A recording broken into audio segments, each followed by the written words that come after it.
This week on Dance of Joy, we talk about broiler-phobia, sexy duck calls, and wanting to be friends with Macaulay Culkin. All that and more as we watch Season 6, Episode 22 of our favorite 80s hit sitcom, Perfect Strangers.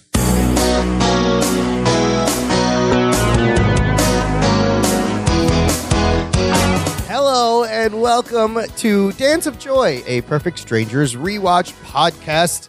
My name is Imran. I'm here with you every week. Joining me also every week, my sister, Sophia. How you doing? I'm doing great. I got a question for you, Imran. Okay. What time does a duck wake up in the morning? Oh, boy. What time does a duck wake up in the morning? At the quack of dawn. Of course, yeah. Yay. I got another question for you. Okay. You got more duck puns? When is roast duck bad for your health? When is roast duck bad for your health? When you're the duck. Oh, okay. Okay, I got another one. Okay. What did the ducks carry their school books in? What do the ducks carry their school books in? I don't know. Their quack packs. Their quack packs. What do you get when a duck bends over? A quack. I don't know. A butt quack. A butt quack. Okay, these are dumb, but they're kind of funny. There's been your daily duck pun delivery Yes, from the podcast. This is a duck pun I podcast. can go on. Look, it's just a long way again to this week's episode of Perfect Strangers, right? Shall we say Season 6, Episode 22. This one titled Duck Soup. Quack, quack. Oh, it all makes duck sense. soup. Quack. Quack. Those are quacktastic jokes. Wait a minute. I know another duck soup. It is. There's another famous duck soup, which is what? Of course, it is the 1933 classic Marx Brothers movie called Duck Soup. Yes, yeah. It's kind of iconic. Marx, like when It you is think Marx Brothers. It's a classic comedy, as they call. This one, is it going to be classic? I don't know. We'll find out. We'll find out. I don't think so. If you were to open the TV guide and read the episode description, you would have read Balky's feathers are ruffled. Oh, more duck puns. When he learns that Larry has been invited to go duck hunting with Mr. Wainwright and he's not been asked to tag along. That's not actually a great description of the episode. That's what just happens. the premise. Yeah. Well, I mean, you want to write these things or so you that's don't... like the pre-premise even. You don't want to spoil the episode, but you want to give him some kind of context. I know. That's a poor one. No, yeah. Anyway, we have a great, small but mighty cast. We have, of course, Bronson Pinchot and Marklyn Baker as Balky and Larry. We have a brief appearance by everyone's favorite Mr. Gorpley, played by Sam Anderson. And, of course, we also have everyone's favorite newspaper publisher, Mr. R.T. Wainwright, played by F.J. O'Neill. That's a lot of letters. FJ plays R.T. FJ, R.T. FJ. And this episode aired on April 5th, 1991. Oh my your God. birthday. It's my birthday. It was your... So I would have been how old? Am I going to give away my age? I would have been... In 91, I just turned 15 years old in 1991. That on is the airing of Duck Soup. It sounds... Do you remember watching this episode on your birthday? Weird to say. No, I don't. It was a Friday. Did you have a party? I don't. For 15? I don't remember. It was a Friday night. Would have been in high school. Would have been doing high school things. But wow, it just sounds weird to say that out loud in 2023. Man. Anyways, old. Yes, we're getting up there. Perfect Strangers, of course, is streaming on Amazon Freevee. You can watch along and age along with us and think about how, oh my God, it's almost 2024. That's just a weird number to write down. We're in the Jetsons. Time is, what is happening? I think we only have 12 years left anyway. That's what the climate people say. Okay, and then everything will just go, okay, fine. All right, but while we're here, let's find out what happens in Duck Soup. In Act 1, we start, it's in the apartment, and Balky comes home, presumably it's the end of the day, and he comes home, and he's got both of his fingers stuck in one of those wicker Chinese finger trap toys. Yeah. I don't know. Do we got to explain this thing? It's a very simple device. I feel like you can Google it, but let's try to explain it. They still have these things? The kids it used to be like a party favor, carnival favor, little cheapy thing. You would get them for a penny at the grocery store. Like if you went to your friend's birthday and you had a good goodie bag, it would be in there. Or at the bar carnival. Mitzvah, you can win it with skee ball, with tickets. Yeah. And it's like a woven wicker tube of like that's like around the size of your finger, like the diameter or whatever, and it's hollow, and you put a finger in each side. You insert your fingers into the holes and then try to pull your hands apart. So it's making kind of a bridge between your fingers. Yeah. And then if you pull out, it gets tighter. Gets taut and your fingers get stuck in there. It's kind of an amazing thing because do you remember the first time you're like, what is this? Oh my God. And then you panic for a second because you're a kid and you're like, now I'm stuck in this thing. What? Forever, but there's a trick, of course, to getting your fingers out is that you have to release the tension, so you push your fingers back in toward each other, and then the fingers just come out, and then it loosens up. It's kind of a cool thing. Like, it's I don't know like who came weird up with this, science, magic, engineering from the Chinese. I don't know why. Is it from China? It was called a Chinese finger trap, but I don't know if that's something just racist or if it was probably actually based from on some stereotypical China things. But I don't know if I see them around. But that's what he's got his fingers trapped in. Yeah, currently, and his you could see he's got his jacket like slung over one hand, but he it's stuck in there because his fingers are stuck together of each hand. So, and he's like kind of like looks distraught, and he's trying to pull them apart and it's getting tight, and like he looks distraught but also kind of embarrassed. So then he takes a breath and like his fingers are still stuck and he calls out, "Cousin, I'm home." We don't see Larry anyway.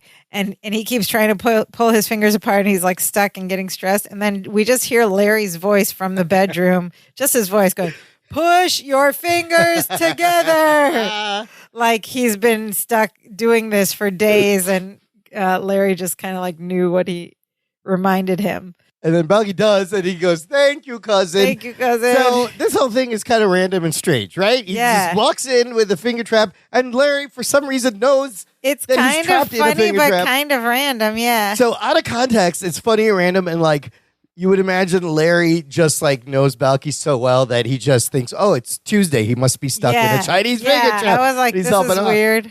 Turns out there was a whole scene filmed and cut before this that explained the setup at the Chronicle. Oh, no way. What was given him the Chinese finger trap and then didn't tell him how to get out. And Larry had already explained it to him once and got him out.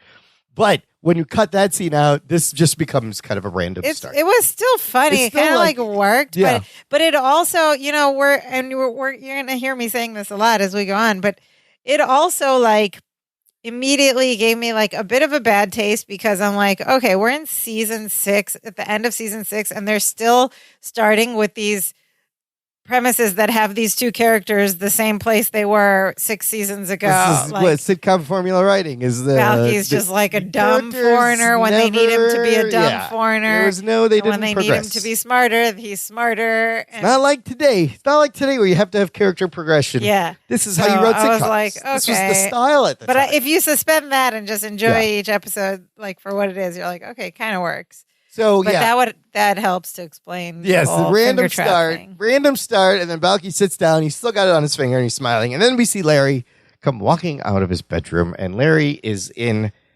some interesting clothing. He's got like waders up to his chest, like those plastic with suspenders, boots. He's got pants. A blue checkered shirt. He's got a vest that's green, and then one of them. Hats with the ear flaps. Yes, pinned up.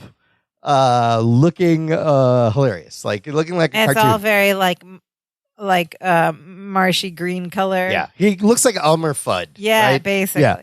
And then Balky doesn't know what this is. He turns and looks and he gets excited. He's like, I've never been so proud. You've enlisted. And he goes over and he hugs Balky. He thinks he's joined the army or something. Balky thinks Larry has joined the army. And Larry's like, no, I haven't. And as he's explaining no, this is kind of great. Balky steps back. It was really good like choreography here. Because Balky goes to give him a hug, right? Because he's like, you've enlisted. They go to hug. And as they step away, somehow Larry's finger has entered one side of the finger trap and Balky has his finger on the other side. So they get stuck together. And Balky turns around and lifts his arms up and starts to pull and they lean forward. And of course, it doesn't work that way. It's a bit of great silent comedy as like Balky turns back and then Larry taps him and like just with his face. It's very cartoony too because he like puts his foot back to He's like, and he pushes his fingers together, and then Larry's all wordlessly like, look, unspoken comedy. It was really good. Yeah. He's like, ta-da! And Balky's like, oh. So they do that, and then Larry explains to Balky that he's dressed in hunting gear. Because the next day he is to go hunting with the publisher, his boss, Mr. Wainwright. Oh. Okay, is that weird? Do people go hunting with their bosses? Maybe, yeah. You can. Have you been hunting with your boss? No. I've never been hunting with my boss. But if you ask me, I would probably say yes, and I'd probably do the same thing Larry says here. So Balky's like, wait, you hunt? I didn't know that. And Larry's like, nope. He's never been hunting in his life. But he goes, but how hard could it be? You point the gun, you pull the trigger, you hit something. There you go. It's that simple. 1, 2, 3. That's what Larry thinks. Bing, bang, boom. Okay. First time with a loaded weapon. Sure, Larry. And Balky's a little bit upset by this, and he tells Larry that he doesn't approve of the hunting of innocent animals. Larry says, Balky, but it's a sport. Duh. He's like being so American. And this is my favorite line of the episode. Balky says, it's only a sport if the animals have guns too. That's great. That's great. Balky is staunchly anti-hunting for good reason. But that's a fantastic line. This is like a very progressive line. It's only a sport if the animals have guns too, yeah. But Balky's like, okay, but whatever, like, you're going hunting, whatever it is, what it is. And then he goes, just for the record, what poor, wide-eyed, innocent creature who never meant you any harm in the world and whose very existence supports the delicate balance of nature will you be mindlessly slaughtering? Okay, so he's setting us up. And Larry just goes, ducks. Okay, this is where things get really weird. Because Balky goes, ducks? Larry goes, yes, ducks. Balky goes, filthy, disgusting, immoral ducks? And Larry goes, well, ducks. The response, that's my favorite. I love it. He goes, well ducks. And then Balky goes, I hate ducks. Oh my God, what is happening? He goes bananas. This gets very crazy. He goes bananas. He starts shaking and convulsing. He goes, ducks have terrorized generations of Mipiots. What? Cousin, they ruin our crops, foul our wells, and date our chickens. Oh my God. So stupid. Wow. Okay. But funny. Yeah. And he says that they tried to live peacefully with the ducks. They talked to them. They negotiated with them. He says, we even set out a tangy orange sauce to let them know we meant business, but nothing worked. That's so silly. And he goes on, in the end, we had no choice but to do battle with the ducks. Oh, my Lord. And then he begs Larry to let him go hunting with him because he wants to avenge something against these ducks. He goes, let me hunt these dreadful creatures and eradicate them from the face of the earth. Filthy, disgusting, immoral ducks. And then he's like possessed. His eyes roll back. He starts shaking. Convulsing. You see the whites of his eyes. It's kind of like an adult scene. Yes, so this convulsing reminds me of something else. I'm getting a very different vibe. I'm not going to say what it is because this is a family-friendly show. But he's getting away with essentially doing this reaction. Yeah.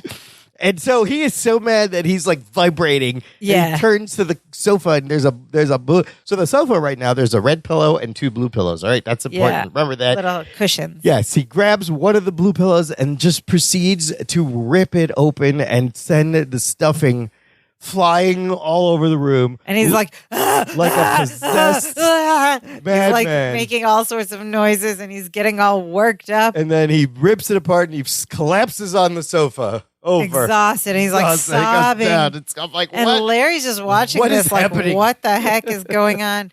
And he goes, Balky, snap out of it. Balky sits up suddenly and goes, I'm fine. But again, he begs Larry to let him go with him to hunt the ducks. And Larry just goes, no. He's like, no, I'm not letting you get anywhere near those ducks. No. And then Balky hears the word ducks again. Yeah, the minute he says ducks. Filthy, disgusting, immoral ducks. It's like a signal. It's a trigger word. Yeah. And he starts to convulse again, and Larry spots the other blue pillow. He's like, oh, I'm going to save this. So he grabs it, and Balky starts convulsing. And he turns around. He doesn't see any pillows, so he picks up the sofa cushion, the whole cushion. And then Larry's like, oh, no. But he gives him the pillow instead, the blue pillow. He's like, put the cushion back. If you're going to tear this up, do the pillow instead. And so Balky does the same thing again, rips his pillow apart, the stuffing's everywhere, flying in the room, and then he like collapses down into the couch again, sobbing. And Larry again goes, Balky, snap out of it. And Balky sits up and goes, I'm fine. I'm fine. So I mentioned there was a red pillow and 2 blue pillows. The first time he collapses and sits up, the red pillow is gone.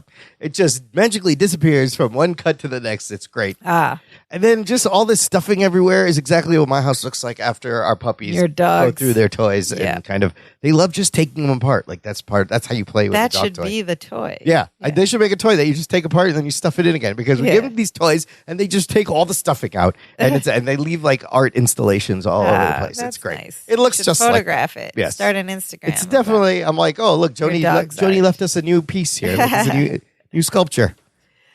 Okay, so Larry's like, what is going on? He says, Balky, he literally says, what is wrong with you?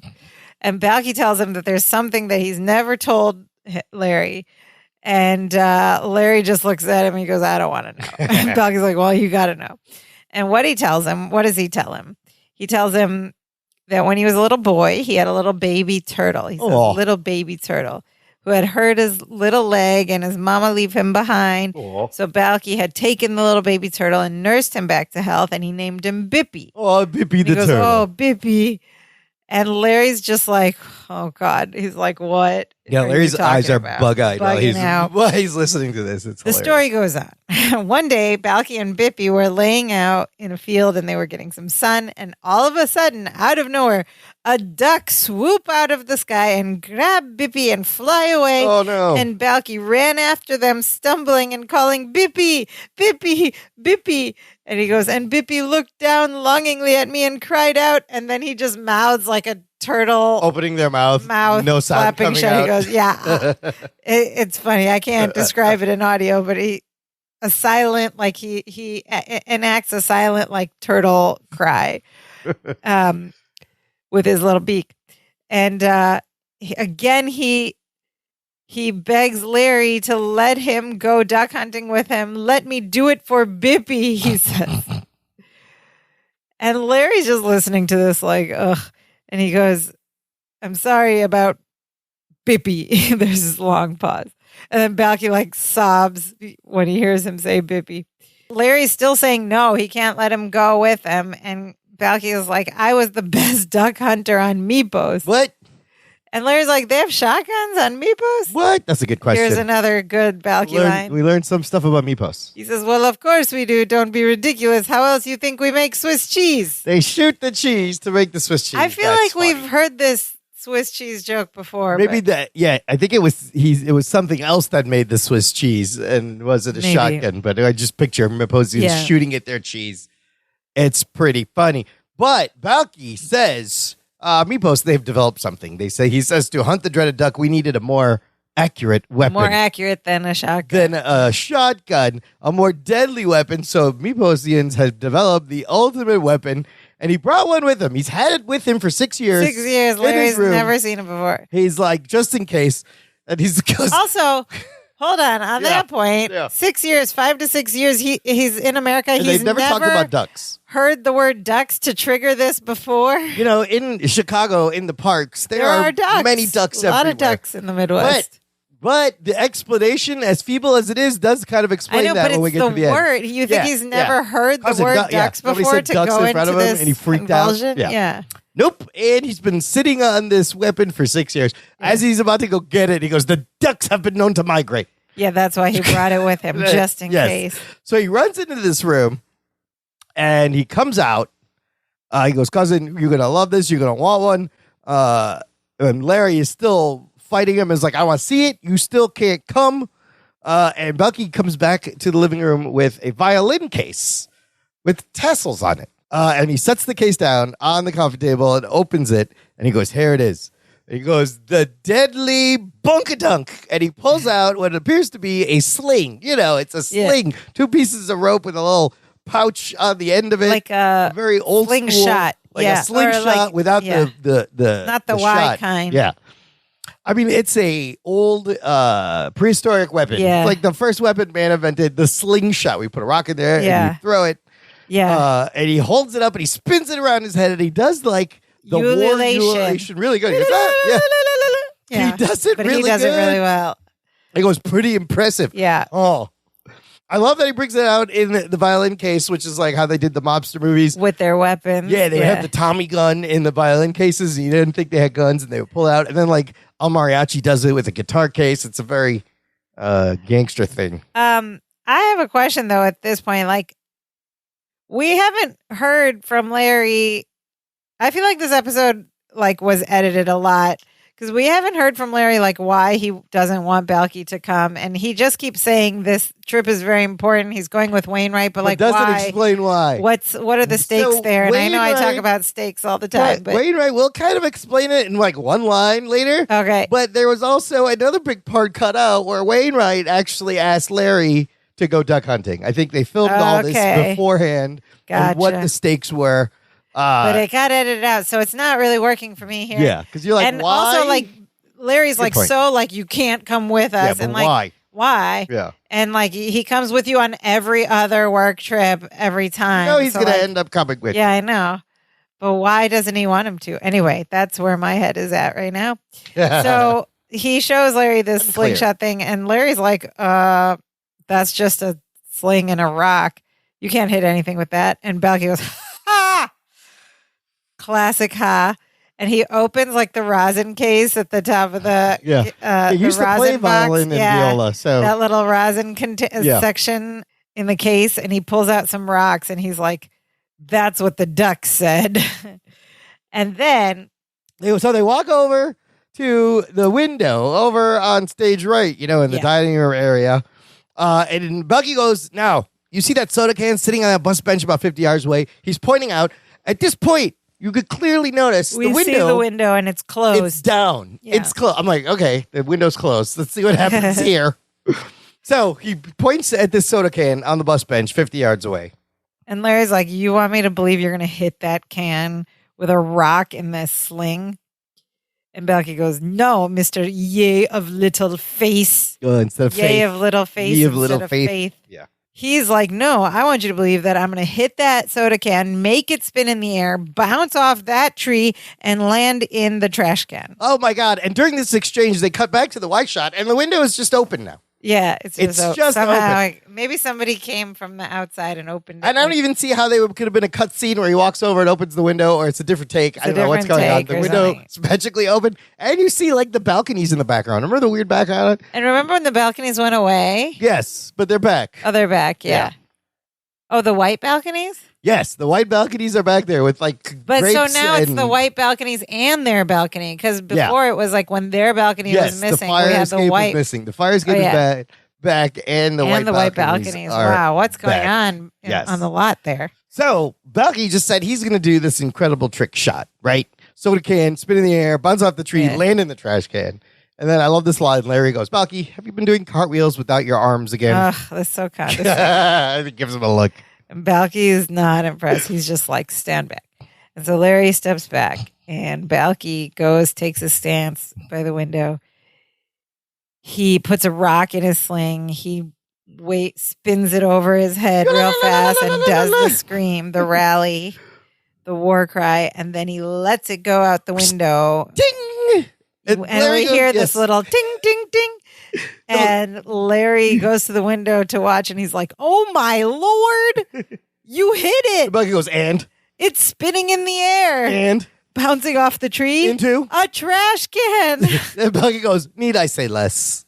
So Balky does this incredible trick shot, and this "Need I Say Less" line. I feel like it's a play of "Need I Say More?" Need I say more? And he says, "Need I say less?" In '91, it's good wordplay. Yes, but except now, in 2023, he's ahead on the way the kids talk. The kids actually say this. They say less. Say less, but they want you to. They're like, stop right there. We don't need any more. We understand. They say less, which is like a current slang thing. And Balky said it weird. It made me think of that. It was really weird. Need I say less should have been need I say more. Need I say more. But then kids are saying say less. Yeah. Right, so that's where my head went when I heard that. I was like, oh my God, look at all this stuff happening here. Say less. So, of course, Larry is very impressed, and he puts his arm around Balky. He goes, Balky, you are coming with me on this trip, and this weekend I'll be Wainwright's favorite employee.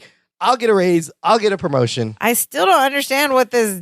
There's some stakes there. He's gonna look. He's trying to impress his boss. I get that, but why? Why he's so desperate for it? I don't know what's at stake. We know Larry is just desperate for any affection and all. And Belky goes, Wainwright. I'll get a handsome duck head for the mantle. Oh, he really hates. Oh my God, he hates ducks, or so we think so far. Anyways, we're still in Act 1. Yeah. We cut to an establishing shot of a beautiful lake. I have no idea where this is because then they cut to we have a big, beautiful lake in Chicago, but that's like a massive lake. Then we cut to the set, and the set is now decorated with tall grass and reeds, and there's a smoke machine to insinuate there's some sort of swampy marsh. It looks like a 70s Vietnam set. A little scene. bit. It's really. I mean, there's some plants. I don't know if any of these are all fake. Swampy, and just fog machine. Like, was it swampy way back here? Do we have swamps in the area? Maybe. I don't know where you'd go duck hunting. Maybe in Wisconsin, Michigan. Yeah, okay, I don't know where they had to around. Go. Okay. Anyways, he comes out and he's all looking around, walking around. And he pretends looking like Elmer Fudd. Yeah, he looks just like Elmer Fudd. In his waders and whatever, and he's got a shotgun. He's got a shotgun over the shoulder. He walks over. He tells Balky he's over here. They found a perfect spot. He pretends to pull the gun out and goes like he's visualizing his hunt beforehand, right? And then we see Balky steps into the scene from behind the marsh. And what is he wearing? He looks a little bit like Rambo. Yes. He's got like black jeans, black t-shirt, and a red bandana around his head. Like a headband style, Rambo style around his head. And then he's got two pieces of leather in an X across his body, kind of like a Rambo holster. would hold the ammunition. Yeah. And it is holding ammunition. If you notice, there are big rocks tied to it. Yeah, so with like little tiny leather straps stowed around his belt, around his he's holster. Holding the. And he's got the badunkadunk, or what is it? Badunkadunk. And he's wearing black, and the red headband is clearly like he looks like a Maposian Rambo. It's kind of funny. And then he steps out and takes a big breath. He goes, "I love the smell of stagnant swamp water in the morning. Reminds me of Meepos." That is a play on the line from Apocalypse Now. Okay. The guy says, I love the smell of a napalm in the morning. Classic coded line.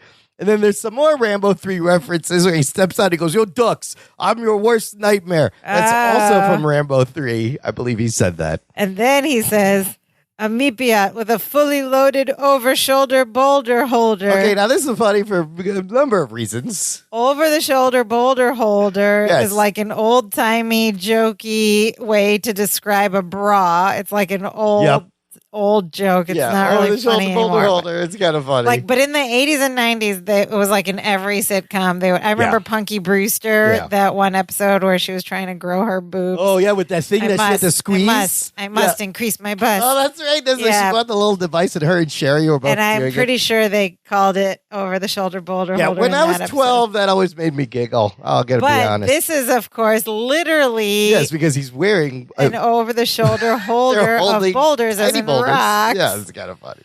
So it's not quite a bra, but... And then Larry's like, Balky, is this good duck weather? Balky's like, this is great duck weather, cousin. The sky was just like this the last time the ducks invaded Meepos. There was hundreds of them. And he goes, they got in right under Radaros. They came in low from the north. They came in low from the north. They got in right under Radaros. And Larry's like, you mean radar? And Balky goes, no, I mean Radaros. He's the little guy with baggy pants who sits in a tree and looks up into the sky for ducks. On the weekends, he's a windsock at the airport. He's a human radar. Human windsock. But that, I think, is also a reference to MASH. There's a character named Radar. Oh. Who was the little guy with baggy pants. Oh, that's so funny. They did good. Okay, I didn't catch that. That's so cute. So yeah, there's some clever things going on. MASH, in this of course, short part. is the old 70s sitcom. And Korean War. Yeah. I just saw this in a trivia. MASH stood for medical army something. Oh, if this ever comes up at trivia, listener. Yeah, I just heard it now. And now I forgot. Oh, Mobile Army Surgical Hospital. That was the whole premise of that show. They were they have just referenced 3 like war things. Yeah, Rambo 3, Apocalypse Now, and MASH, all very quickly. So good work with the movie and TV references. Yeah. Which no one would get today. Well, we did, but okay. Okay. And then we hear the boys hear some ducks off in the distance, and Belky gets excited. He goes, reconnaissance ducks. Reconnaissance. And then he begins swinging his thing and ululating, making the noise, the war cry over his head. Anyway, he starts making all this noise and doing his war cry. And Larry's Larry tries to quiet him down. He's like, don't make so much noise. And then just then he's trying to stop him and calm him down. And then we see Wainwright come out of the marsh or whatever also dressed like Elmer Fudd with another. And he has his rifle. He has a gun too. And he's like, would you hold it down over here? He's like, they're making too much noise. Larry, of course, is like, yes, sir. Sorry, sir. Belky stepped on a fish. And then here we get a little bit of explanation, but not really. Wainwright goes, I'm counting on you two. The pride of the Chronicle is in our hands. Okie dokie. It's still unclear what that means, but we'll get. He'll come back and explain some more. They're just nodding to some kind of mysterious high stakes that we don't really get explained because it was probably cut out. So anyway, there's some stakes here, and he's counting on them. Also, do you ever wonder about the rest of the newspaper staff when these events are happening? Yeah, where's everybody else? Wainwright has an entire newspaper staff, and now they're small, but back then the departments were big. It was like a bustling place. You must have had hundreds of people on this staff. But he just needs a couple of good hunters. And he's like, I'm just going to rely on these two idiots from the basement in the script that was cut out, normally Marshall and Walpole go with him. Okay. And they were unavailable, and he got stuck. We never have met Marshall and Walpole. No, you never meet them. They're funnier when you don't meet them. Okay, so they sent him their little lackey. In here, and he just... But also remember when they went camping with the paper and there were other people there, and they broke off. But this isn't a company-wide trip here. He handpicked them to go on this thing. So they explain it's like the American Journalists Club. Oh, and it's like a competition? Yes. Well, it's like bragging rights. The paper that shoots the most ducks probably gets a trophy or something. Okay. So he needed someone who's a good hunter to come with him, and the pride of the Chronicle is on the line and to show everybody off, and he ends up with Larry, who lied and has never hunted before. That's what's going on, but it all got cut out. Yeah, but it all got cut out. So they explain it a little bit later. He says there's like one more line. Okay. The pride of the Chronicle is in our hands. Yeah. And Larry's like, you don't have to worry, sir. And then Balky goes, Mr. Wainwright, if you can, try to take a few of the ducks alive. We can interrogate them. And Larry's trying to tell him to shut up. He's like, no, it's just duck humor, sir. And then Wainwright, before he leaves, he just leans into them and he goes, kill as many ducks as you can. And then he goes, we're here to have fun. We're here to have fun. And then he goes off back into the reeds where he was hiding. So we're left with Balky and Larry together in this marsh, in this swamp, whatever. And Larry's like, what if no ducks come? And Balky's has thought of that. And he goes, don't worry. And he pulls out this little wooden duck collar thing. Yeah. It's a duck call. You blow into it and it makes duck noises, this little circular thing. He's got a duck call. He goes, I have this, I can call them. And then he blows into the thing and he makes all these patterns and these codes. It's and he does something complicated and then he goes, I speak fluent duck. Of course he does. He said, I know how to get them here. It's an old trick, but it works. He goes, I'll do the duck mating call. And then remember how he did something a little suggestive before? This part is very suggestive for TGIF. But I guess it's just silly. I mean, it's for the adults for sure. Yeah. What is the duck mating call? The duck mating call, Balky does the noises, but crosses his eyes. It's like a long, and then it's like moaning and groaning and pleasurable, and it's very suggestive of something very Ducks enjoyable doing a thing, right? So it's the duck mating call. It's kind of funny, but there's two kind of racy things. But this is 1991. I know, but imagine what did we think when we were kids? Yeah. The kids wouldn't even get it, but I don't know. Yeah. Anyway. The kids would get it. Or the teenagers would get it. Yeah. Anyway, so that was kind of funny. I was kind of shocked that was on TGIF. And then he does that, and the audience is laughing. It's very sexy duck calls. And then he goes, cousin, now remember, they're going to be in a mating mood, so whatever you do, don't make eye contact. The ducks are aggressive. And then Larry goes, it worked. I see There's ducks. We see and we show hear a shot of ducks flying towards them. And he's like, they're coming this way. Yeah. And Balky's like, look, he's like, where? I hope I see the one who got Bippy. And he starts to like prepare his bonka duck, his sling. And he starts to swing it over his head and do the war cry, whatever. And Larry's like, they're getting closer. And he takes up, he like aims his shotgun up in the sky and he's about to shoot. He's got a great shot. And then right at the last minute, Balky's like, wait a minute, cousin, no. And he pushes Larry's gun so that it points upward in the sky just as Larry pulls the trigger and the shot goes up into the sky. Not at the ducks. And Larry's pissed. He's like, what did you do that for? And Balky looks at him and goes, I cannot let you kill them ducks. What? And Larry's just like, what? And then at that, we hear like, wah, wah, and the scene fades to black. And that's the end of Act 1. It's a very weird place. What is happening? But like when he's spinning the thing, you can see his face change suddenly. Yeah. Like he's about to do it. And then he sees he's surprised and he stops. And he's like, and then he pulls. Yeah, very dangerous. There's a lot of dangerous things happening around a loaded shotgun in this episode as well. But anyway, loaded shotgun, also innuendo. I guess it is. I guess it is. I mean, the whole act is, it's a lot of that. That's the end of Act 1. Listener, you can join this conversation. Join our Facebook group where I post threads of the episodes ahead of time. You can watch on Amazon Freevee. Leave your comments, thoughts, observations, anything you remembered watching this the first time back in the day. And we'll share them on the show. And that's a great way to be part of the show and meet other fans of Perfect Strangers and listeners of this podcast. And we nerd out in there. So yes, we do. Join the nerding out. It's good There's fun. Lots of great nerding out. All right. So Act 2 starts. We're right where we left off with Balky saying, I can't let you shoot them ducks. And Larry's like, what other kind of ducks did you think we were talking about? And he goes, what is the matter with you? And again, he says, we cannot kill them ducks. And Larry's like, what do you mean you hate ducks? And he says, I don't hate little floofy ducks. Little floofy ducks? Them ducks aren't Macaposian killer ducks. Larry just goes, ducks is ducks. I love that he says, ducks. Ducks is ducks. Ducks is ducks. And just then Wainwright's come out of the weeds. He's all mad. He's like, Appleton, you idiot. You shot too soon. You scared the ducks away. Oh, boy. As Balky tries to say it was his fault, but then Larry like stomps on his foot to make him stop talking. He says he's covering for me, sir. He protected Balky. Yeah. He's like, it won't happen again. And Wainwright's like, okay. And here's where we get a little bit more stakes, or a little like hint at the stakes. Wainwright says, if we go home losers, I'll be unhappy and then you'll be unhappy. So he's basically threatening his job right now. But it's some sort of competition, like I said. Yes, okay. Some sort of competition. Like, again, we're left to figure all this out, and it kind of, for me, it weakens the stakes. It weakens Larry's objectives here because we don't know what it is.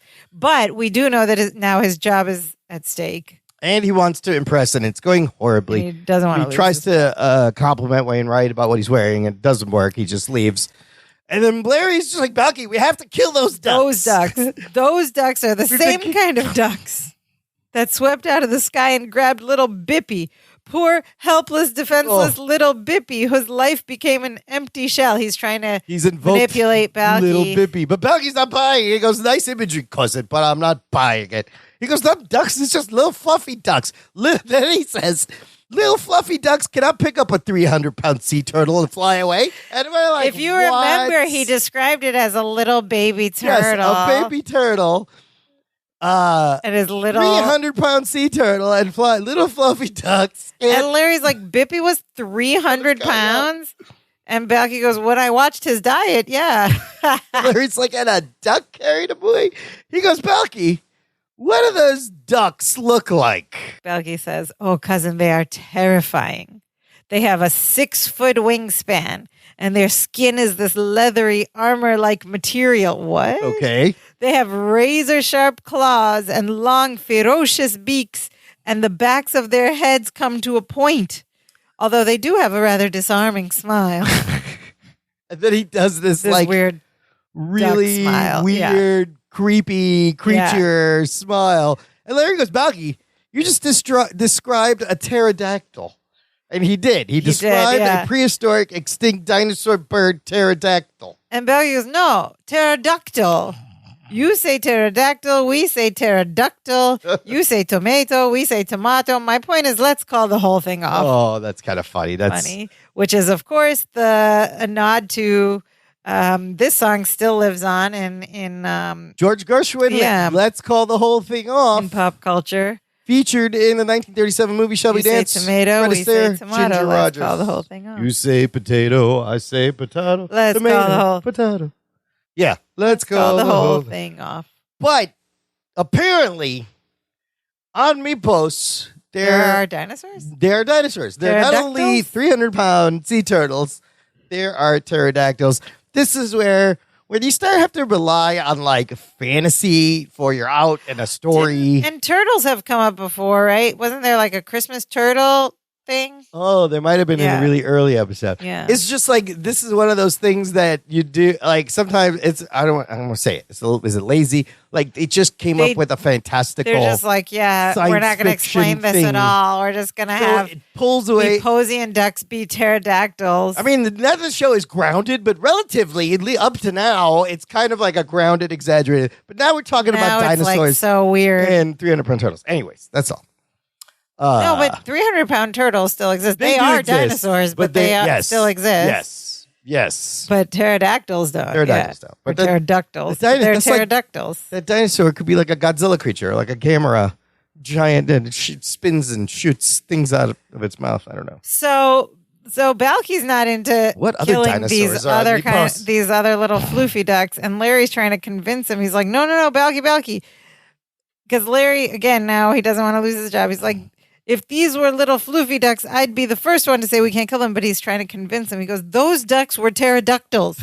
They were just too far away for you to see them. So call them back and knock as many of them as you can out of the sky, and you'll see them for the killer ducks that they really are. Boy, do we hate ducks. Filthy, disgusting, immoral ducks. He's trying to manipulate Balky. He does the convulsing and shaking and rolling his eyes back. He imitates what Balky was doing. With his hand, he goes to Balky's face and tries to shake it also. Like, and it is not working. Balky's not falling for it. He goes, cousin, you're 3 floats short of a parade. Oh, my gosh. That's an interesting one. Larry goes, okay, look, those aren't the killer ducks, but I have an opportunity of a lifetime here. It's all about him, of course, right? It's all from his point of view. He's like, we still don't know what this opportunity is, but like, look, we're talking about his future. He tells us. He goes, on the way here, Mr. Wainwright called me Barry. Do you realize how close that is to my real first name? Doesn't even know his name. He goes, if we could just knock a few ducks out of the sky, my career will take off. Oh my gosh! The imagery, you take ducks down, and he takes off. With ducks coming down. Why does his career hinge on killing these ducks? Unclear, but now I don't understand what's going on. Please, Balky, come on, please. And so Balky takes the duck caller thing and does some coded duck call. And Larry's like, you're calling the yes, ducks. Thanks for calling the ducks. Thank you. And he's like, no, I'm not calling the ducks. I'm calling to them to tell them that there's danger here and they shouldn't come back. And now we're just going to sit down right here until Mr. Wainwright. And then he looks over off screen toward where Wainwright walked away. He goes, Mr. Wainwright, publisher and duck murderer, decides it's time to go home. And then Balky sits. Yeah, there's this bench that's been there the whole time in the middle of this marsh. Like a bench that's in the in the swamp. If this is a popular duck hunting spot, maybe they're like, hey, let's put a bench in because they're going to need to sit down. But yeah, it's odd. There's a bench there the whole time. Why is there a bench in the swamp? Yeah, anyway. So he sits down. And then we kind of cut to the next scene and there's a caption. And several hours later. That's not what it says. It says later that afternoon, but Imran still heard it in that SpongeBob meme voice. Days later. No, later that afternoon. The sun's come up. It's a little brighter. I imagine they were there like at dusk, right? And they're still sitting there. And they're both now sitting on this bench in the swamp. And Balky has made like a makeshift fishing rod from like a reed or something. Yeah, he's fishing in the swamp. And he found some line. And Larry's kind of despairing. He's like, nobody has shot a duck all day. He's like, I just need one duck, and then the Chronicle will win, and then Wainwright will love us. And he goes, call a duck. Call a duck. I was like, no. Call a duck. Just one duck. Just one duck. One duck that none of the other ducks like. He's trying to negotiate which duck. And Bucky's like, forget it. And then he's got a little something pulling on his fishbowl. He's like, oh, this little bugger's really putting up a fight. And he pulls them out, and it's like this little tiny little, you could barely see it. It looks like the bait. I don't know what it is. Like this little tiny orange And he holds it up and he goes, this one's a keeper. What is he fishing for? He explains, he goes, this marsh is teeming with Meposian delicacies. Whoa. Look, I've already got snails, slugs, and grubs. And he shows them in his bag. When we get home, I'm going to make a nice 3-larva salad. Oh, yummy. Little raspberry vinaigrette dressing. And then he does that like chef kiss. Yeah. Sounds yummy. I would try that, maybe. And he shows Larry his bag of grubs and stuff. And just then we hear a flock of ducks. So they show us a bunch of ducks in the sky. And Larry goes, ducks. And he jumps up. And he's like, who needs you? If I get lucky here, my whole life changes forever. And he's about to shoot the ducks when Bucky pulls out the duck call and goes, whack, whack, whack. And then it cuts to the ducks flying away. And then Larry just stops and looks at her and goes, you did that. And Larry's like, that's right, I did. Bucky's like, that's right, I did. Yeah. And Bucky starts blowing again on this duck call to warn the ducks. And here's where we get a whole crazy physical comedy struggle as Larry first just starts choking him. He puts his hands around his neck and starts choking him. And then he's pulling the duck call away. And they're struggling. And Bucky's trying to blow on it. He's like... He's trying to get his face closer to his hand. And Larry pulls his head back, and then Bucky slyly switches hands with the duck calls and starts blowing it. He's like, what? And then he grabs the other hand, and they're struggling some more. And then there's this funny bit where they're holding each other. Bucky pulls Larry's nose. Yeah. Larry goes, ow. And then Bucky blows with the duck call. And then pulls on his nose again. He goes, ow. And then he goes, and they go back and forth. It's so silly. And they tussle, and it's physical comedy, and then they stumble, and they drop the duck call. Larry, eventually gets Bucky to let go, and it drops into the water. And Bucky's like, now the duck call is underwater, and you'll never get it. He's like, ha! And then Larry's like, Bucky, the duck call is made out of wood. It floats. He reaches down, picks it up, and here it is. Bucky's like, oh! And then he blows through the duck call, and he goes, there, I've called them. Ha! And Balky starts laughing. And Larry's like, what are you laughing at? He goes, and Balky, of course, speaks fluent duck. So he goes, you just told the ducks to migrate to Disney World. And Larry's like, oh, whoops. And he puts it in his mouth again and blows again. And there's a different pattern. He's like, wah, wah, wah, wah, wah, and Balky laughs again. You just told the ducks never to come back because this marsh is going condo. Larry's like, oh, and he tries again with another pattern. And Balky laughs again. He goes, you lost them, cousin. Now you're speaking in goose. He's changed duck languages. And then one more time, Marklin Baker does a different call. And then Balky looks surprised. He's like, and then Larry's like, aha. And Balky's like, no. And Larry finally figures out what the call is to call them. And he does that call over and over again. And then Larry puts Balky in a headlock as he calls them. And then Balky squeezes him and the duck call pops out of his mouth, goes in the water. But then Larry grabs his gun and he's loading it. Yes. And Balky's like, no, I can't let you do this. And Larry's like, you can't stop me. And Larry starts to aim the gun and Balky starts to tickle him. Oh my God. He's tickling a man with a loaded shotgun right now. Yeah, very dangerous. Which is what I thought. And that's what Larry says. He goes, Balky, stop. This is very dangerous. He goes, someone could get hurt. Now leave me alone. I know what I'm doing. And the gun is just pointing off into the marsh at this point. Yeah, he's got it down by his waist. Just pointing horizontal into the marsh. He's like, I know what I'm doing. This is dangerous. Leave me alone. And just as he says that, he pulls the trigger by accident. The gun goes off into the reeds. And from off screen, we hear Mr. Wainwright scream. Yeah, he goes, ah!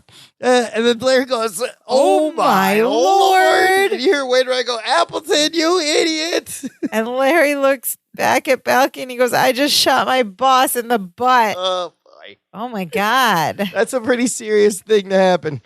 But them playing around with the loaded shotgun, I was like, what are you guys doing? This is very dangerous. Somebody needs to take care. Wainwright gets shot in the butt. We transition to next day at the Chronicle, and Larry's there talking to Gorpley and seemingly packing his belongings into a box because he knows he's going to get fired, and he's just getting a head start on packing. And you hear Gorpley go, so you had the opportunity of a lifetime, and you shot your boss. Oh, he goes, Gorpley. Good career move, Appleton. And Gorpley's enjoying And Larry's just looking sad and packing his desk up. As he's putting stuff in the box, he says, I would have been at the Chronicle 3 years next month. This is the saddest day of my life. Of your life? Come on. It's only 3 years. Yeah. A long time. And Gorpley's being a jerk. He's like, I'm really going to miss you. Are you going to take that stapler? Isn't that the company's? That's his own stapler? Oh, you always take the office supplies when you leave. Okay. I have a lot of office supplies from my last office job. You know what? Oh, I'm just going to take all this They stuff. have the best scissors. You don't buy those scissors for yourself. Yes, you need good shears. Good pens, good scissors. So, yeah, Larry gives Gorpley the stapler, and Gorpley's like, okay, I'm going to turn around now, Appleton. Don't shoot. Oh, Gorpley being a jerk. I do like his little appearances, though, but it didn't really serve any purpose. No, he's just got a couple of lines in. And Larry's just looking so dejected and like embarrassed and sad. And then Gorpley leaves, and then from the garage, we see Mr. Wainwright kind of shuffle in. He's walking. He's shuffling funny. his feet without bending his knees. He's so totally stiff and straight and taking little baby steps. Yeah, very straight, like he can't bend at the hip or at the knees for some reason. He gets shot in the butt. So he like shuffles in and he goes, Appleton, I've reconsidered. You're not fired. Oh, joy. And Larry kind of gets a little proud. He's like, thank you, sir. Thank you. I knew you'd realize that I was a valuable employee and that I make valuable contributions to the Chronicle. Oh, my goodness, Larry, stop talking. And I knew you'd find it in your heart to forgive me. And Wainwright just goes, I'm not firing you because the union won't let me. And then he leaves, and Larry's like, that's good enough for me, sir. He's in the union already? Okay. Yeah. And Wainwright shuffles away out of the scene. Balky comes down the stairs from upstairs. Larry tells Balky the good news. Wainwright said he's not going to fire me. And Balky's like, that was quick. He's like, I just left a peace offering on his desk like 3 minutes ago. And Larry's like, what did you leave? And he says, a nice dish of 3 larva salad with a note saying it was from you. And Larry goes, oh my Lord. And he runs up the stairs and roll credits. To like go get the salad. Which was a nice little callback. Like I like the that larva little larva salad. But I didn't like the end because it was just like didn't kind resolve of anything. Lame, There's no lesson. There's no yeah. There was no lesson time. There's no. It's just not like a great. He shot his boss. That's like a huge. Yes, wait. Before we get into that, listener, first, I got to tell you, visit our TeePublic shop if you want some fun swag. Dance of Joy merch, t-shirts, hoodies, tote bags, cell phone cases. danceofjoypod.com/shop will get you there. It's a great way to support this show and get some cool niche items to wear around town. I love the thing on sitcoms where like a character gets shot and they don't die. You know, if he gets shot. Well, it wouldn't be a sitcom if they died. It wouldn't be a comedy. Like, I don't think it's like a bullet. It's like little buckshot pellets for duck hunting or whatever. But loaded weapons in this one. Duck hunting, this trope, we saw it a lot back in TV. We still see it. Apparently on Family Matters, Carl goes duck hunting with his boss and takes Urkel with him. Probably more recently, it was in Schitt's Creek. Oh, they did it. Okay, there's a hunting episode there.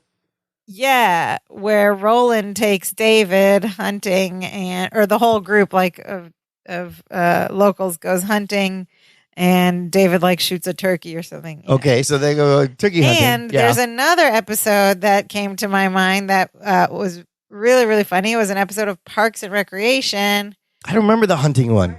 They go hunting and they stay in this cabin, and Ron gets shot. Oh, by accident. Yeah. Remember when George Bush shot Dick Cheney? That's not what happened. That's the thing that happened. Dick Cheney shot someone else. Oh, Dick Cheney shot somebody else in the face. Harry Whittington. Oh, right. Dick Cheney was hunting and he accidentally shot his buddy. And he was Where did you get George Bush? Bush shoot Dick Cheney? Shot Dick Cheney. No. Dick Cheney was hunting and shot someone. Yeah, on his own. They were on a quail hunt. Well, we can see, Texas. Similar to see how this happens. You get distracted and the thing goes off. But it made me think of that incident too. I was like, that's weird. So anyways, yeah, duck hunting. It's a trope for a reason because it happens. Okay, we get another episode where Larry is trying to impress someone. That's another common thing we've been seeing. But the thing that falls short here is that it was so heavily edited and cut that I, as a viewer, didn't fully like it wasn't, the stakes weren't sold to me enough. It didn't really make sense. I was like, we know he always wants to impress Wainwright, but like, why this specific shooting a duck is so like. It was not clear that like he's on this trip with other publishers. What's the intensity? What's his want? Competition. Right. And he wants to help Wainwright win because he asked him because Marshall Walpole. It still kind of worked. Like the editing, they did a decent job, but it was a little too much. Yeah. I mean, like we said, the opening finger trap thing is random and it's still kind of funny. It still works without the context of him just having just a lot of finger trap on us. Yeah, there was a lot of that from editing the story. And then again, this idea that we're seeing more and more now that they play with Balky's character so much to fit these stories. He's never heard the word duck in 6 years. One episode he's fresh off the boat. Another episode he's like very, very American and sophisticated and smart. And then back the next episode again, he's like a bumbling foreigner again, just to like fit. And it's starting to. I mean, again, back then we took it week to week. We didn't. Well, we didn't have the ability to binge. You're tuning in to watch Balky say ridiculous things and get things wrong. Yeah. Like, you don't, to some extent, you don't want him to get acclimated to where it's not funny anymore. Because then there's no show. Yeah, because I want to see Balky to say ridiculous stuff. But I will say overall, not my favorite. Not my favorite either. Okay. Filler. Yeah, there was some funny innuendo, but there was some, physical comedy. Yeah, not my favorite either. It worked. It was okay, but what did our listeners think? Okay, first up we have listener cousin Nicole Stoner, who writes, not to be that nitpicker, but since this episode had a spring air date, isn't gun and duck by extension hunting season for Illinois in the fall? Probably. I don't know. Probably. I literally know nothing about hunting. I wanted to ask you this before you continue. Have you ever shot a weapon of any kind? Yes. You have? Yes. Okay, where? I had to in a training. Okay. I've shot a gun a couple of times in a gun range. Okay. Well, it was like in a it was like an outside gun range, but it was like a training for going to live in like hostile places. And the idea was, and like a lot of people didn't, it was like defensive driving too, and medic, like first aid stuff. And it's like spy training. Battlefields and stuff like that. Yeah. But they were just doing this training for like anybody who was going anywhere. What did you shoot? Two. This is how little I know about guns. Like, is it a long one? A little one and a long one. Okay, so it was a little one and a big one. And a long one. So the idea was and a lot of people in that training were like, "Do we have to do this?" They're like, "You don't have to do this if you're posed, but you're not going to pass the training if you don't do it." Yeah. Okay. So and I didn't want to do it. Honestly, I felt like this was years ago, but I felt like really skeevy and icky about even holding a gun. But the reason they were doing that is like, and just to clear it up, I've never been to war. I wasn't in the military. That was just like for an office job that they were but I was going to some places. But the idea was like, if you're ever in a situation and like the bad guys or whoever drops their gun, you need to be able to pick it up and know how to like disarm it or like get the bullets out, or know how it works to like, if you have to shoot back or something like. So you just have to like know how it works and how to put it together. I mean, it's, and we practiced that too, like getting the safety. I don't remember any of it. Education and safety is important. To be honest, it was like a 2-hour part of the train. Like the training was a whole week, but that was like just one afternoon, and that's it. Like, how am I going to remember that when I'm like in a battlefield situation? I don't know. Yeah, I just I don't remember any of it. For the experience. I went with some buddies, and then the one dude's bachelor party was at the gun range. Oh my God, that sounds like a terrible. No, but his dad was a before cop. or after booze was consumed. No, there was no booze. Okay, there was no booze. His dad was a cop. Okay, which was great because he gave you all the education and the training and what to do, and I saw it as like a sport, right? Yeah, like trying to be accurate and hit the target. Yeah. We have these discussions, and obviously the stuff with gun control going on, but I feel like everyone should shoot a gun once, just for the experience and to know the safety. I have I don't want to have one. I don't want to have one either. But like shooting one was kind of eye-opening. I'm like, oh, okay, this is what it's all about. At least you hold one, and I can see it as a sport if you want to get better. Even like in a city, not even what I was talking about, but even let's say in Chicago, like, what if you're like, what if there's like someone drops a gun and you're in a situation that you need to know how to like kick it away or like pick it up, put the safety on or something, put the safety on or like or take the clip out or shoot back. Like you just. I think it's a good thing to know, and so I did do it, but it was like weird. Yeah. It's a weird thing. So that made me, this episode made me think of all those things. About guns. Yes. Okay, back to Nicole Stoner. Is hunting season in the fall? I don't know anything about hunting. Maybe. I sure. Think it is. Yeah. She also writes, while this isn't a favorite episode of mine or one of the better episodes in the season, we agree. You can tell Bronson had fun with this one. I hear you suggestive duck whistle. Yeah, that was very suggestive. That was a sexy duck call. I ever heard one. And she says, it's hard to tell if Balky's laughter while deciphering Larry's duck calls work as a clever disguise for Bronson breaking character at Mark's own use of the duck whistle. I saw that. Yeah. There's a little bit of like, it was he actually laughing? Sincerity in those when he was doing that. I know what you're talking about. Because they probably didn't practice. He probably just made them up on the spot. It looked like he was laughing at him and just about to crack. It's good, or he's just that good, right?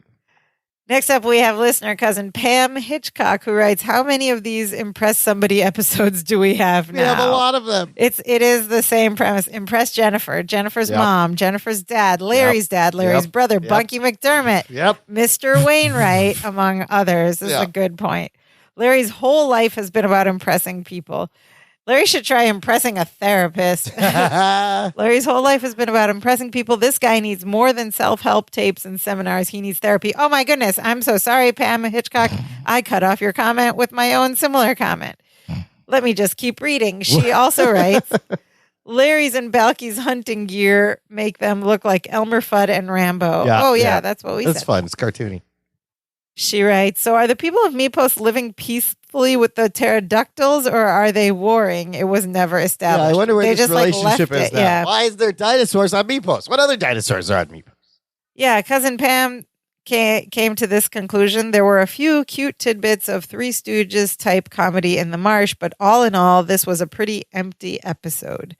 9 out of 10 Baba Stickies for me. Oh, that's the bad one. That's the bad. That's the negative scale. Yeah, 9 negative Baba Stickies. Oh boy. Well, I can see where that's coming from. Yeah, this is not a great. So we have. Let's see. You and I were not into it. Yeah.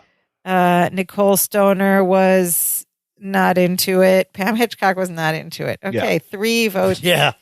For not into it. Next up, we have listener cousin John Adama, who writes, I just finished this episode and cannot tell you anything about it. Seems accurate.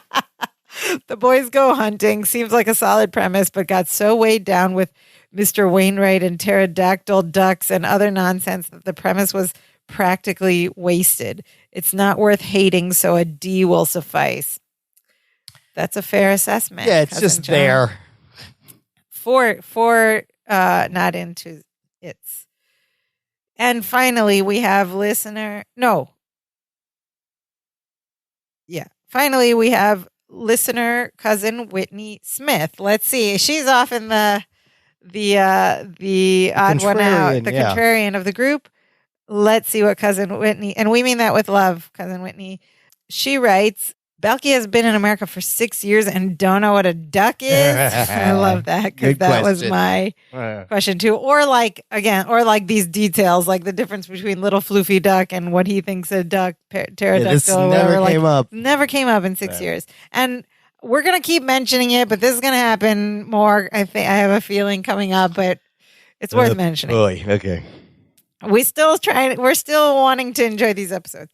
Okay, and Whitney Smith also this is a good point. She goes, Larry was able to shoot his boss in the butt and still keep his job. Yeah, well, like even with a union, does a union protect you from like shooting your that's boss a fireable offense in the butt? Yeah, but I guess the union, it was an accident. It was an accident. So the union is like, nope, it was an accident. Haha. They would love to stick it to the bosses. Yeah, I mean, cousin Whitney goes on. She's like, actually, I was kind of glad what he did because Wainwright kind of deserves it because Larry's been trying so hard for 3 years now, and he still hasn't learned his names, and he talks to him like crap and this and that. Yeah.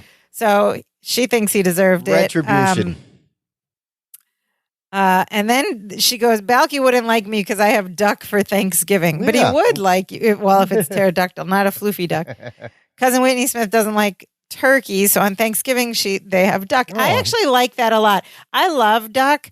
And I always order it at a restaurant when it's on the menu and it makes my menu choosing easier, because if there's anything with duck, I'm like, that's what I'm getting. Because I like duck a lot, but I won't cook it because I'm terrified at home, because I'm terrified of the broiler.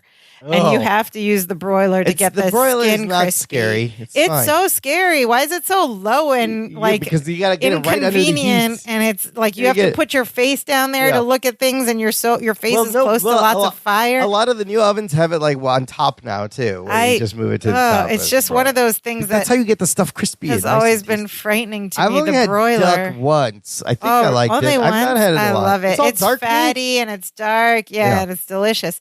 But I won't ever make it because I don't. Come on! Don't be afraid of the broiler. Do it in the Ninja air fryer. You get the same. You can do it in the air fryer. Even in the air fryer, you got to put it in the broiler after for the skin to get crispy. No, that's the air fryer. Will get the skin crispy.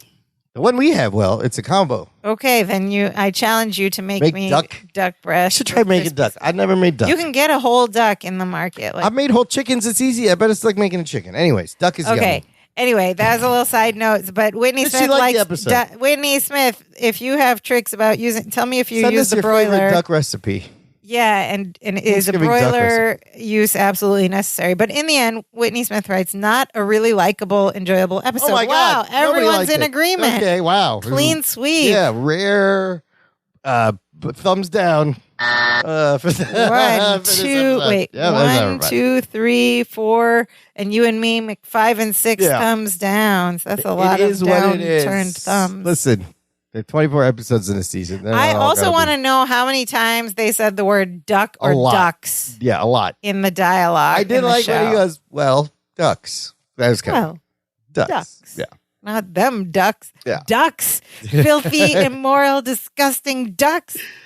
Filthy ducks. And then we have one last comment that came in on our Facebook message. We got a message from, and this is a name we've talked about before, but it's lovely to see you pop up again. This is from listener cousin John Corbett. John, John Corbett. I loved you in my big fat Greek wedding. You were hilarious. John, you were great in Sex and the City. Northern Exposure. Oh, fantastic. Northern Exposure. Chef kiss. Beautiful. Not that John Corbett. Northern Exposure was a clue on the latest episode of Celebrity Jeopardy. Oh, that Celebrity Jeopardy is so easy. I know. God, they go so easy on the. Did you see Macaulay Culkin was on there? I love it. And he did really well. He and smart. Rachel Dratch were neck and neck. Yeah, he's smart. And she ended up winning in final by $1. Oh my God. She did the math correctly because they were neck and neck. They both knew everything. And then the third person just was having trouble with the buzzer. You know what's great about Macaulay? I love young chill. Macaulay in Home Alone. I love Macaulay present day. He's like awesome. my age. I want to hang out with him. Just like, chilling. He just seems like a cool dude. Like it's you think a kid who was that big as a young actor that everybody else's life. But would, he's so implode. normal. He has 2 little kids with his girlfriend. Somehow who's also an actor. Like that's hard to do. He had the sense of like. Well, he never did any. Like he did cool personal stuff. He's like, I never have to work again, and he's like in this underground band usually, and had a web. The parents blog. will steal the money, or they'll get into drugs, or they'll die young. But none of that. He's came out of it. He's just so normal. I love. I want to hang out with Macaulay. It was a really enjoyable Celebrity Jeopardy to watch. Girl in the middle didn't know anything. No, Rachel Dratch was in the middle. She and Macaulay were neck and neck. Okay. It was an Irish wrestler, WWE wrestler. I didn't see that one. I saw another one with Macaulay before. He must have made it this was last week. This past week was Macaulay Culkin and Rachel Dratch. He's smart, though. Yeah. Yeah, I feel like we should be doing a Celebrity Jeopardy podcast. What is it? This comment is not about Jeopardy or Northern Exposure. John Corbett, we loved you in my big fat Greek wedding. John Corbett wrote to us, and he reminds us. He says, in your Just Desserts podcast, that was a while ago. Yeah, that's like season 3. That was the Baby Bopka. I think so, episode. Or 4, yeah. He says, you were talking about Balky's moonlighting joke and how it was weird that Perfect Strangers was available online, but moonlighting, which was such a big show, had vanished. Then you said you should do moonlighting next. Oh boy. Did we say that? I don't know. I guess we did. And he goes, guess what? Now Moonlighting is on Hulu. I did see that. It just got added. Got put on Hulu. And his big question, any thoughts about a Moonlighting podcast? I mean, it's a solid suggestion.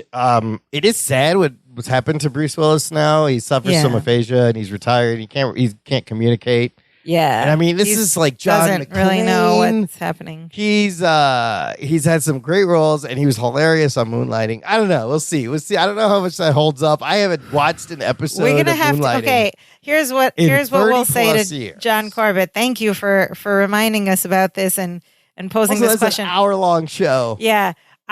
Here's what I think our answer is now. We're gonna have to watch a few and see how we feel about it, what memories it brings up, if we feel as strongly about it. I didn't remember that much about Moonlighting. Yeah, it was kind of. It wasn't it was a little bit of a comedy, but it was for adults too, and we were very, very young. We were very young. It wasn't as goofy, but I guess we talked about it before. Honestly, I don't remember what we said in that. It's on Hulu, but you gotta be careful what you say, right? But we'll look into it, Cousin John. Thank you. We'll look into it, and we'll see. I mean, there's so many shows. There's a lot of things. I don't know. There's a lot. We still have we're almost at the end of season 6. We still have a ways to go. Still like 30 to finish this plus weeks of this one. We've been doing this for 3 years. Thank you very much.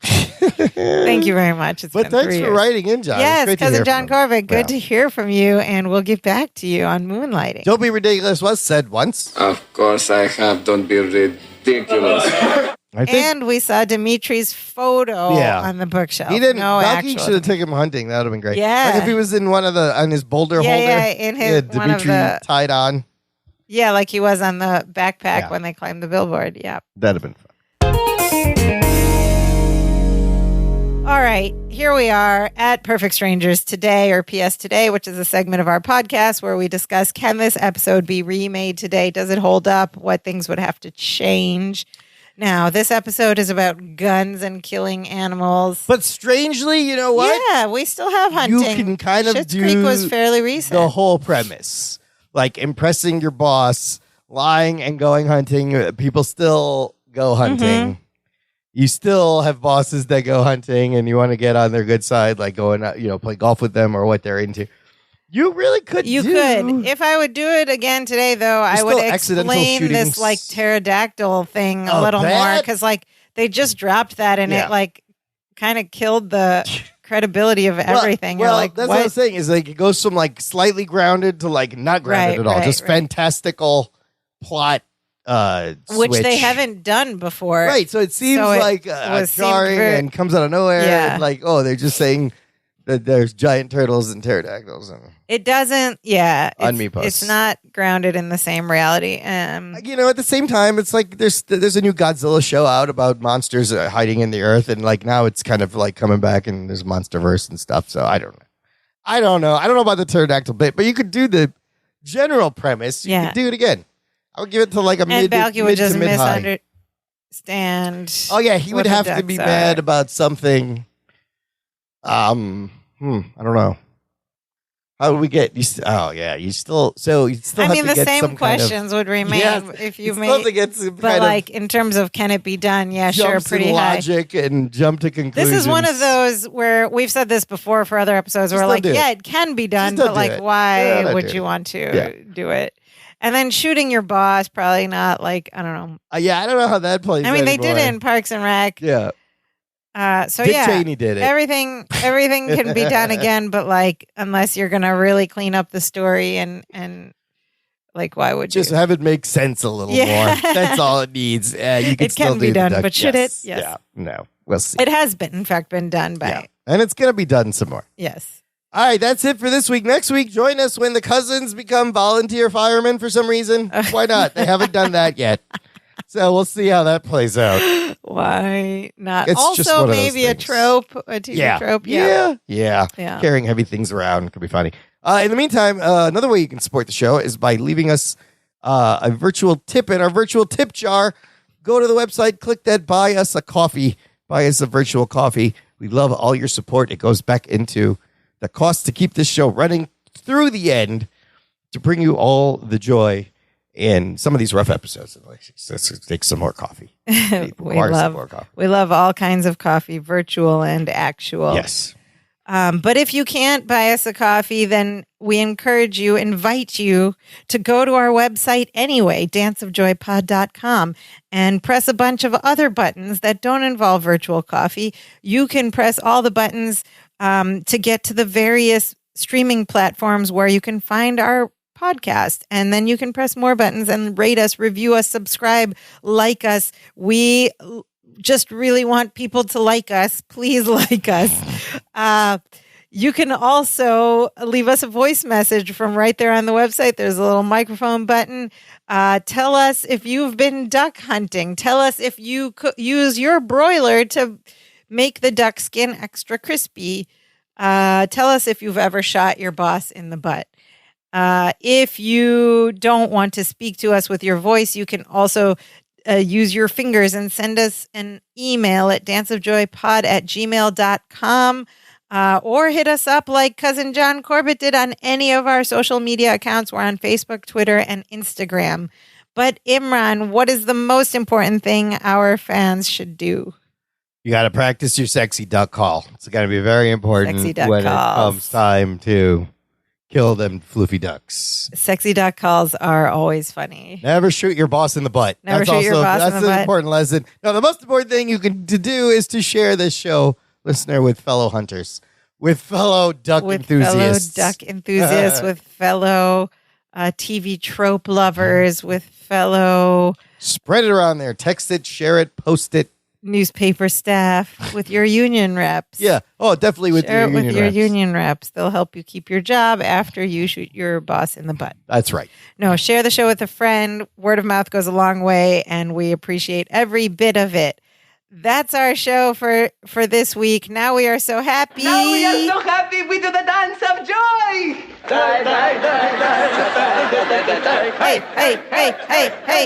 Hey.